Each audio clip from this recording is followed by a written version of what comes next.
ఆనందం సంతోషం మరోసారి గట్టిగా సపోర్ట్ కొడతాను.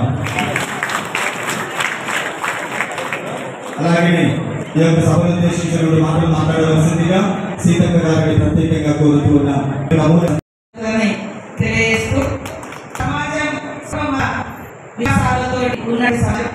కానీ రాను ఒక దేవుడు ఉండాలి, మతం ఉండాలి, ఒకే ఉండాలి, ఒకే హిందీ ఉండాలి, ఒకే భాష ఉండాలి అనేటువంటి విభజన అంటే ఆ రకమైనటువంటి ఒక డిక్టేటర్షిప్ నియంతృత్వ ధోరణి కూడా పెరిగిపోతుంది. కాబట్టి మేము ఎప్పుడు కూడా ఈ భారత రాజ్యాంగం అంబేద్కర్ గారు ఇచ్చినటువంటి భారత రాజ్యాంగం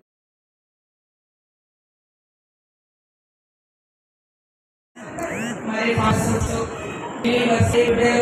గ్రామస్తులు అందరి సహాయ సహకారాలతో ఎప్పటి నుంచో ఉన్నది ఈ చర్చి ప్రదేశంలో ఆధునికంగా అందరి యొక్క సహాయ సహకారాలతో సపోర్ట్తో మళ్ళీ పునర్నిర్మాణం చేసుకొని అత్యంత వైభవంగా కన్నుల పండుగగా ఈరోజు మళ్ళీ ఈ చర్చిని పునర్ప్రారంభిస్తున్నందుకు చాలా సంతోషం. అందరికీ శుభాకాంక్షలు తెలియజేస్తా ఉన్నాను. నేను కూడా ఇచ్చిన మాట నిలబెట్టుకుంటా. ఇంకా మిగిలింది ఏదున్నా తొందరలోనే కోడ్ ఉంది కాబట్టి ఎలక్షన్ కోడ్ 6వ తారీఖు ఉంది కాబట్టి